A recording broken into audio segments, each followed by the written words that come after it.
요한일서 2장 1절로부터 11절까지 말씀을 저희가 한 절씩 교독하겠습니다. 나의 자녀들아, 내가 이것을 너희에게 쓰면 너희로 죄를 범하지 않게 하려 함이라.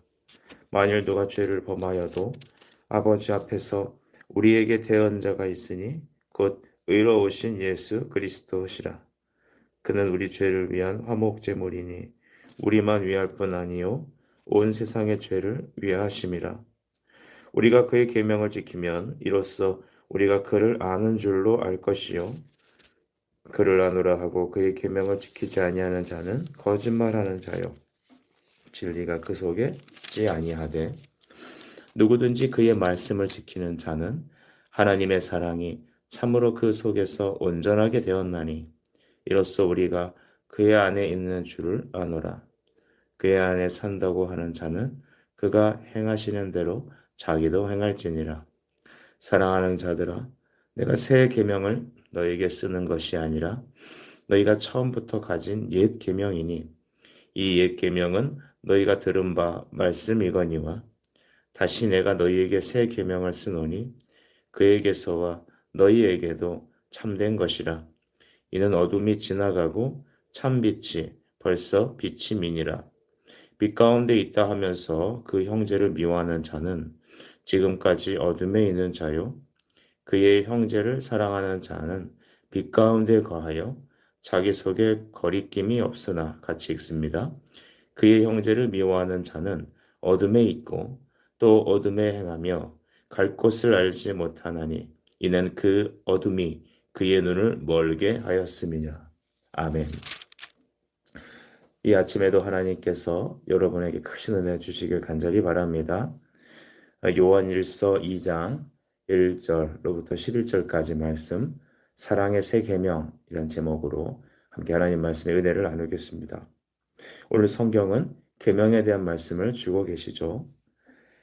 이것은 옛 계명이 아니라 새 계명이라 하고 또 너희가 그 계명을 지키면 비로소 온전히 사랑을 이루는 것이다라고 말씀하셨습니다. 요한 사도는 사랑의 사도다라는 별명이 있죠. 왜 사랑의 사도일까요? 그가 다른 사람을 많이 도와줘서 인간적으로 정말로 사랑이 많아서 물론 그럴 수 있습니다.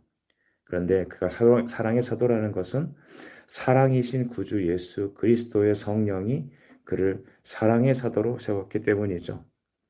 여러분, 우리 안에는 사랑 없습니다. 죄로 말미암아 이그러지고 어그러진 우리가 어찌 참된 하나님이 말씀하시는 이 성경에 기록된 사랑을 할 수 있겠습니까? 다만 하나님이 은혜를 주셔야 될 줄 믿습니다. 하나님은 우리가 서로 사랑하라라고 명령하셨죠. 요한복음 13장에 보면 너희가 서로 사랑하라라고 하셨습니다. 너희가 서로 사랑할 때 세상이 너희가 내 제자인 줄 안다고 하셨습니다. 우리는 사랑할 수 없어요. 우리에게 사랑 없어요. 우리의 사랑이라고 말하는 것 자체도 정말 오염되고 타락하고 잘못되어진 것이죠. 온전한 사랑은 바로 사랑이신 하나님께서 오늘 우리 안에 오셔야 될 줄 믿습니다. 하나님은 사랑이시기 때문입니다. 1절 말씀을 우리가 주목해 보겠습니다. 나의 자녀들아, 내가 이것을 너희에게 쓰면 너희로 죄를 범하지 않게 하려 함이라. 만일 누가 죄를 범하여도 아버지 앞에서 우리에게 대언자가 있으니 곧 의로우신 예수 그리스도시니라. 아멘. 오늘 성경은 우리가 죄를 범하지 않게 한다라는 말을 하고 있습니다. 죄를 우리가 어떻게 범하지 않습니까? 유대인들은 613가지가 되는 율법 조항을 통하여 하나님 말씀을 지키고 온전한 자가 될 수 있다라는 그런 허황된 꿈을 꾸었습니다. 그래서 인간이 어떤 조항을 만들고 또한 노력할수록 우린 더 깊은 율법의 정죄가 우리 안에 임하게 됩니다.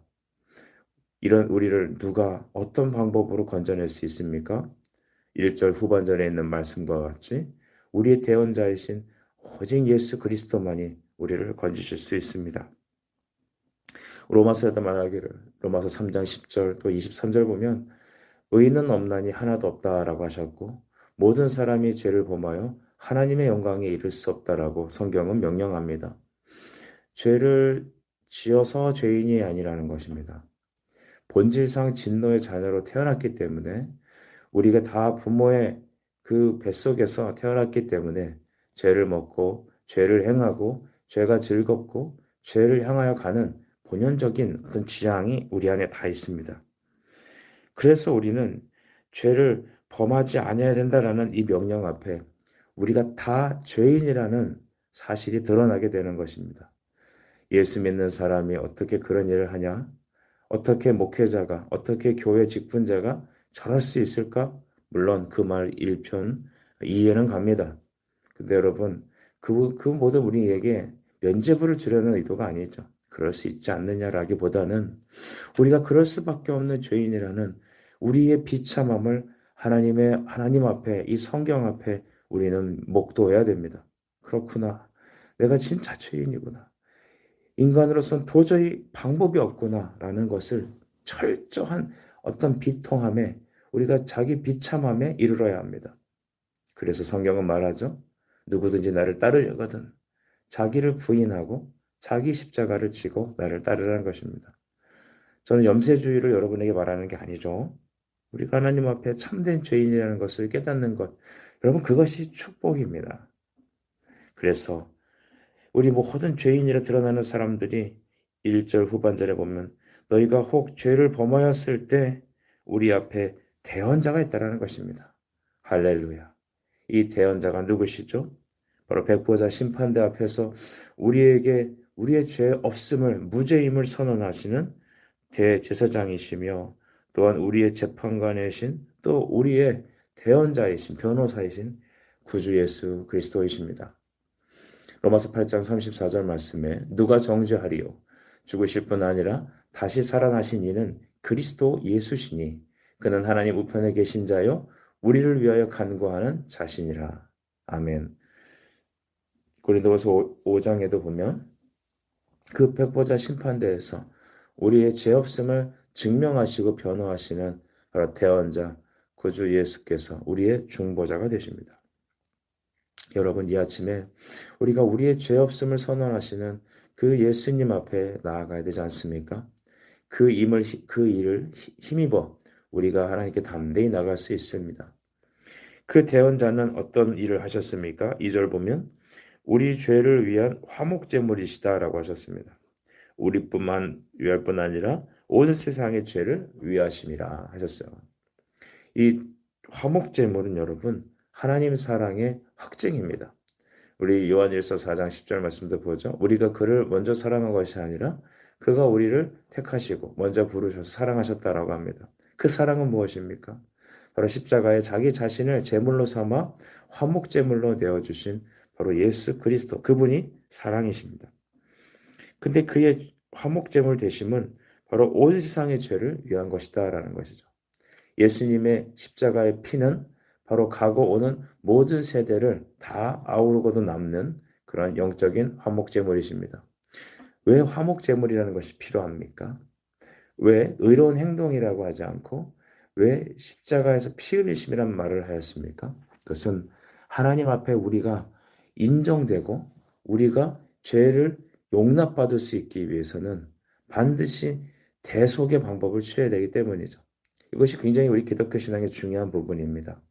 누군가 반드시 그 죄는 인간의 아담의 계속적이 내려오는 죄 원죄와 자기 스스로 오염돼서 지어내는 그 자범죄들이 반드시 해결되어야 됩니다.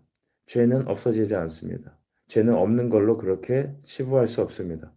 반드시 누군가가 그것을 자기 생명으로 대신 갚아야 합니다. 대신 치료해야 합니다. 이 땅에는 예수님을 믿지 않는 사람들은 마지막 날에 다 심판의 지옥불에 떨어지게 됩니다. 그 이유는 자기의 영혼의 죄를 자기의 생명으로 갚게 되는 것이죠. 그러니까 우리 모두가 심판으로 떨어지는 겁니다. 그런데 하나님께서는 우리를 너무나 사랑하셔서 아들 예수 그리스도를 우리의 자리에 세우셔서 우리가 당해야 될 그 죄의 심판과 죄값을 대신 그 하나님의 아들이 십자가에서 담당하신 것이죠.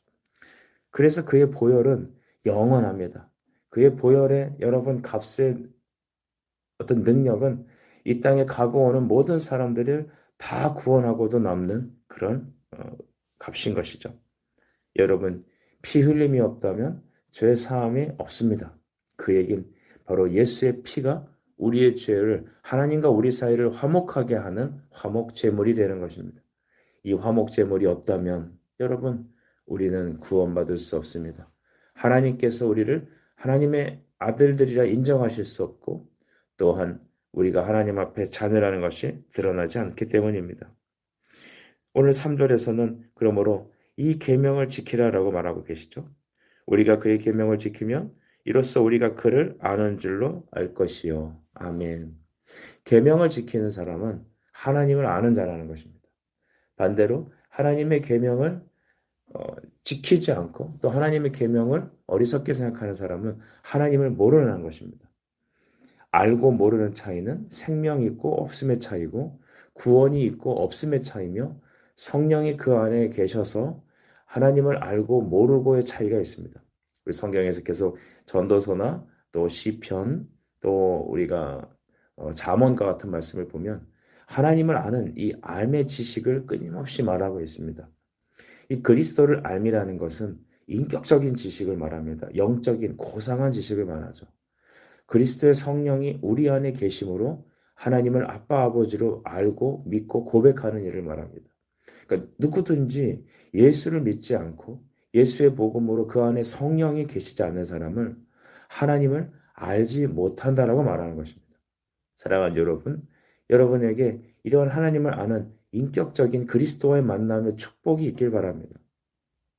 그러므로 살아남과 살아감이 한 근원이신 예수님 안에 나오는 것이죠. 호세아 선지자는 그래서 이렇게 말합니다. 호세아 6장 3절 말씀을 보면 그러므로 우리가 여호와를 알자 힘써 여호와를 알자 그의 나타나심은 새벽빛같이 어김없나니 비와 같이 땅을 적시는 늦은 비와 같이 우리에게 임하시느니라 하니라 했습니다. 여호와를 알자 힘써 여호와를 알자. 여러분, 우리가 예수 그리스도를 알 때 더 예수를 알기 위하여 간절히 기도하는 이 아침이 되시길 바랍니다. 예수는 바로 진리십니다. 예수가 우리 안에 있을 때 우리는 하나님의 계명을 알고 하나님의 계명, 즉 예수 그리스도를 믿음으로 이 말씀을 율법적으로 해석하면 안 됩니다. 왜 율법적으로 해석하면 안 되냐면 율법의 모든 조항, 즉 하나님의 말씀의 모든 조항을 다 지키면 그러면 너는 하나님을 안다라고 이렇게 거꾸로 해석하면 안 됩니다. 예수 그리스도께서 우리를 위해 십자가에 피 흘리시면 우리의 죄의 값을 갚으시고 용서하고 또한 대속의 짐을 지신 것을 말합니다. 우리는 더 이상 이 죄의 문제에 대해 예수님께 십자가로 옮겨졌기 때문에 우리는 더 이상 이 죄의 문제에서 자유함을 얻었습니다. 그리고 또한 주님은 그의 전 인생의 모든 삶을 우리에게 의로 갚아주셨습니다. 지금 무슨 얘기냐면 우리가 계명을 다 지킨다는 말, 그 얘기는 예수님께서 다 이루신 율법의 의를 우리의 것으로 받는다는 걸 말합니다. 좀 더 자세히 얘기해 볼까요? 예수님께서는 이 땅에 죄 없이 33년간의 삶을 사셨습니다. 그는 우리 모든 인생의 여러분 모델이십니다. 그가 이 땅에 살면서 하나님의 율법의 모든 말씀을 다 순종하셨죠. 그래서 그를 믿는다는 것은 단순히 십자가의 어떤 피의 공로만을 받는다는 것이 아니라 예수님의 전 인생의 모든 의로운 행위가 믿음으로 순종하여 의롭게 된 모든 값이 나의 것으로 전가된다는 걸 말합니다. 그러니까 하나님께서 우리를 보면 너는 예수 피로 덮임받아 죄 씻음 받았던 나의 자녀이며 또는 너는 예수 그리스도가 순종하신 모든 의의 값을 다 내가 받은 것으로 나의 것으로 여겨진 자를 말합니다. 그러니까 예수 믿게 되면 예수님의 의로움이 예수님이 다 순종하고 죄 없으셔 순종하신 완전하신 율법의 순종이 나의 것으로 전가되는 것이죠. 그래서 기독교는 노력하는 종교가 아니라 기독교는 바로 값을 전가받은 종교입니다. 우리가 예수님의 행하신 모든 의가 나의 것으로 인침을 받은 것이죠. 그래서 그의 의의 옷을 입게 되면 예수님은 너는 죄가 없으며 너는 의로운 자라고 인정해 주는 것입니다. 오늘 그런 맥락으로 우리가 3절 이후를 읽어야 우리는 그 말이 무슨 말인지 알게 됩니다. 특별히 우리가 계명을 지키면, 우리가 하나님의 말씀에 의로움을 받게 되면 우리가 하나님을 아는 자라고 얘기하는 것이죠. 계명을 지킨다는 것은 계명을 사랑한 하나님 말씀을 안다는 것이고 그것을 사랑한다는 것입니다. 예수 믿는 모든 사람들이 성령 받은 사람이라도 이 땅에서 여러분 하나님 말씀을 다 순종할 수 없어요. 죄 없이 살 수 없습니다. 우리는 다 죄를 먹고 마시며 또한 그 속에서도 애통함이 있습니다. 그런데 우리를 하나님께서는 계명에 순종했다, 의롭다라고 여겨주시는 것이 우리의 의가 아니라 예수님께서 행하신 그 의라고 말하는 것입니다. 특별히 그 계명은 무엇이냐면 사랑의 계명입니다. 4절 보면 그를 아노라 하고 그의 계명을 지키지 아니하는 자는 거짓말하는 자요 진리가 그 속에 있지 않는다는 것입니다. 진리가 있으면 우리는 하나님 말씀을 사랑합니다. 하나님 말씀을 향한 지향이 있습니다. 하나님 말씀을 읽고 또한 그 말씀에 순종하길 원하는 것이죠. 우리 안에 온전한 순종이 없을지라도 여러분 하나님께서는 그를 향한 예수 그리스도를 믿는 믿음, 그를 사랑하는 그 사랑의 계명으로 인하여서 우리가 하나님 앞에 의롭다라고 여겨집니다.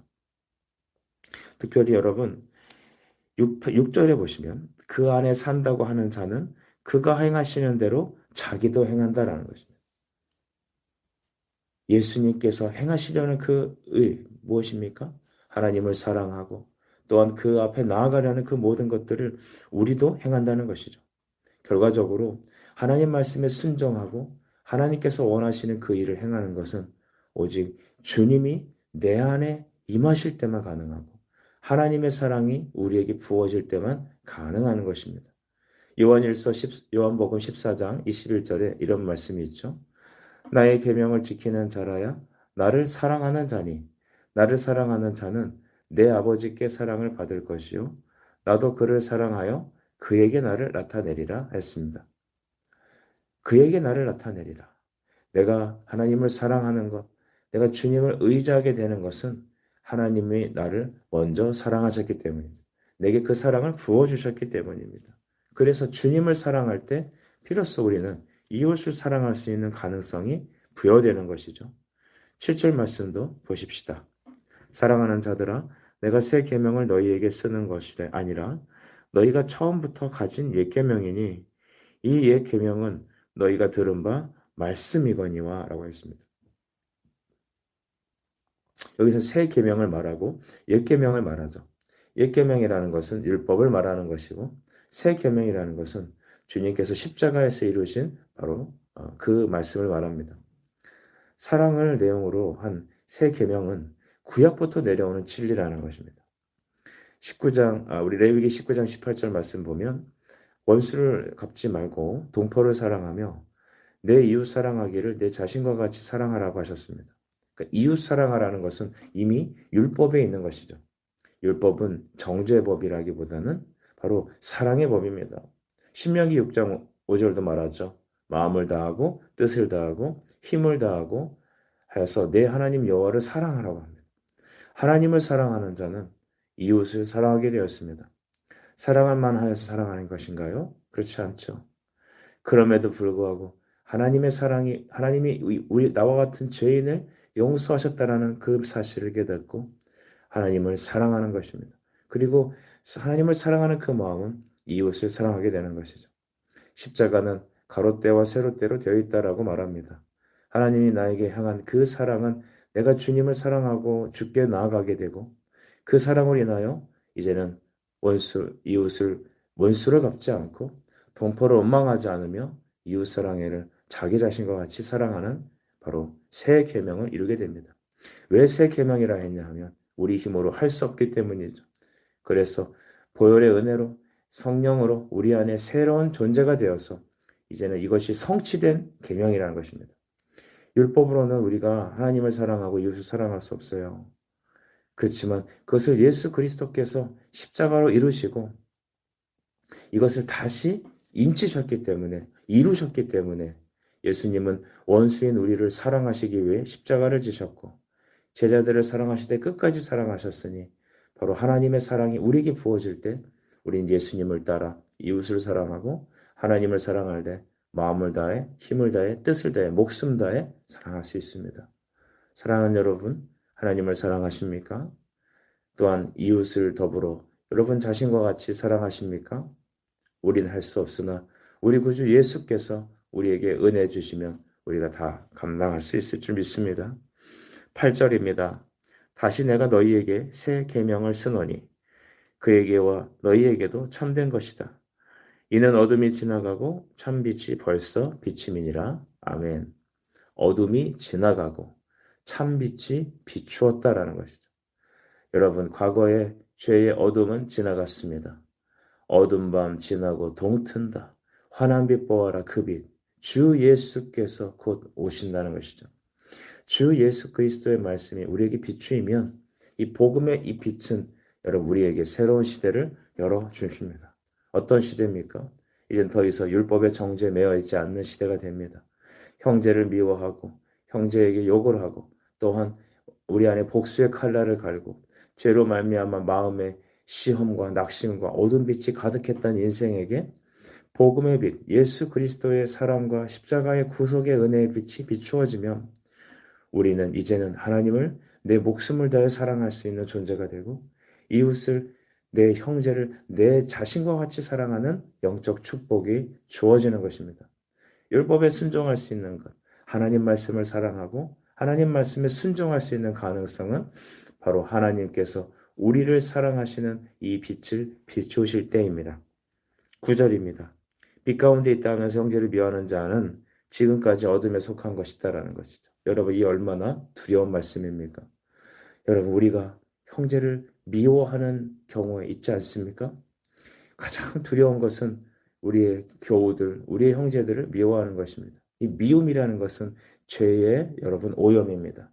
사탄이 우리 마음에 넣어주는 것입니다. 왜 미워하죠? 내가 더 탁월해져야 되기 때문입니다.